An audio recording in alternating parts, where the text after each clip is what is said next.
মুর্শিদাবাদের George court মোড় সেবা সমিতির উদ্যোগে আজ বিনা পয়সায় দুস্থ মানুষদের জন্য খাবারের ব্যবস্থা করা হয়। এই সংস্থাটি প্রতি শুক্রবার সাধারণের জন্য খাবার ব্যবস্থা করে থাকে। আজ বহরমপুর বাসস্ট্যান্ড এলাকায় সাধারণের জন্য খাবার ব্যবস্থা করেন তারা। প্রায় শতাধিক মানুষজন খেয়েছে আজ তাদের এই সেবায়। বহরমপুর থেকে বিনয় ও টিঙ্কুর রিপোর্ট, এনটিভি WB। আসলে আমাদের সকলের প্রিয় আমার ছোটো ভাই সানিয়াত চৌধুরী, সে প্রথমে ভেবেছিল আমাদের গর্বের শহর মুর্শিদাবাদের বহরমপুর শহর, এই শহরে দূর দূরান্ত থেকে প্রচুর মানুষজন আসে। সে সমস্ত মানুষজনদের জন্য দুপুরবেলায় তারা অভুক্ত আর কি থাকে এবং বিভিন্ন জায়গায় বিভিন্ন কাজে তারা আসে এবং সেই কাজের ফাঁকে তারা এসে এখানে অভুক্ত ফিরে যায় আবার বাড়ি। যার কারণে আমরা সবাই ওর এই উদ্যোগকে স্বাগত জানিয়ে আমরা সকলে ওকে সবাই মিলিয়ে আর কি সহযোগিতার হাত বাড়িয়ে দিয়েছি এবং সেই সহযোগিতা আমাদের গোটা শহর এবং বিভিন্ন জেলার বিভিন্ন প্রান্ত থেকে আমাদের ছেলেরা এবং যারা আমাদের সবসময় আমাদের শুভাকাঙ্ক্ষী, যারা আমাদের এটার ভালো চাই, তারা প্রত্যেকেই নিজেরাই উদ্যোগ নিয়ে এগিয়ে এসে আমাদের সাহায্য সমর্থনের হাত বাড়িয়ে দিচ্ছে এবং এইভাবে আমরা আজকের 11 সপ্তাহ আর কি আমরা এটা মুর্শিদাবাদ জেলায় এবং বহরমপুর শহরের বিভিন্ন প্রান্তে দুস্থ মানুষদের এভাবে পাশে দাঁড়ানোর চেষ্টা করেছি। আপনারা সকলেই জানেন যে আমাদের সকলের প্রিয় আমাদের মানে এই শহরে সকলেই যাতে আর কি সুস্থভাবে ভালোভাবে মানুষের সাথে মানুষের পাশে থেকে মানুষের কাজ করতে পারে, মানুষ যাতে এখানে ভালো থাকে, সুখে থাকে, সেই কারণেই আমাদের এই চেষ্টায় আপনারা সকলেই আমাদের প্রচারের জন্য আপনারা এসছেন। আপনাদের চ্যানেলকে এবং আপনাদের চ্যানেলের পক্ষ থেকে আমরা গোটা জেলাবাসীকে আমন্ত্রণ জানাচ্ছি কি আমাদের এই যে প্রোগ্রাম, সেই প্রোগ্রামে সকলেই সহযোগিতার হাত বাড়িয়ে দিবেন এবং দুস্থ মানুষদের আগামী দিনে যাতে কেউ দুস্থ না থাকে। আমাদের দুস্থ থাকাটা আমাদের অভিশাপ, সেই অভিশাপ মুক্ত আমরা বহরমপুর শহর এবং আমাদের মুর্শিদাবাদ জেলাগুলোতে তুলতে চাই। একটা সময় যাতে এই খাওয়ানোর কোনো প্রয়োজনীয়তাই না থাকে, এটাই আমাদের কামনা, এটাই আমাদের চাওয়া, এটা আমাদের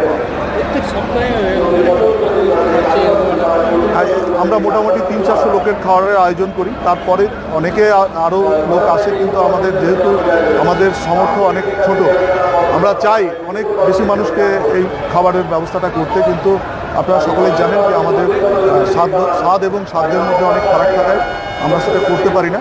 আগামী দিনে আমাদের যারা শুভাকাঙ্ক্ষী মানুষ আছেন, যারা মানবতার পুজো করেন, যারা মানুষের কথা ভাবেন, তাদের সকলের কাছে আপনাদের চ্যানেলের মারফত আমরা আবেদন করব কি এরকমই একটা মহৎ কাজে সকলে আপনারা এগিয়ে আসলে আমরা আরও বেশি মানুষকে এই পরিষেবাটা দিতে পারবো। কোনো দুস্থ মানুষ যেন না কেটে, হ্যাঁ, আমাদের একটাই ইচ্ছে, আমাদের একটাই স্বপ্ন যে এই বিশ্ব বাংলায় যেমন করে আর কি সুখ শান্তি সমৃদ্ধি যেভাবে গোটা বিরাজ করছে গোটা বাংলায়, সেভাবেই মুর্শিদাবাদ জেলাও যাতে অভুক্ত মানুষ কেউ যাতে না থাকে এবং আগামী দিনে যাতে প্রয়োজনীয়তাই না থাকে, এটা আমাদের। আমার নাম বেনজির কামাল, আমি জর্জ কোর্ট সেবা সমিতির পক্ষ থেকে আপনাদের আমাদের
টাকা কেজি ধরে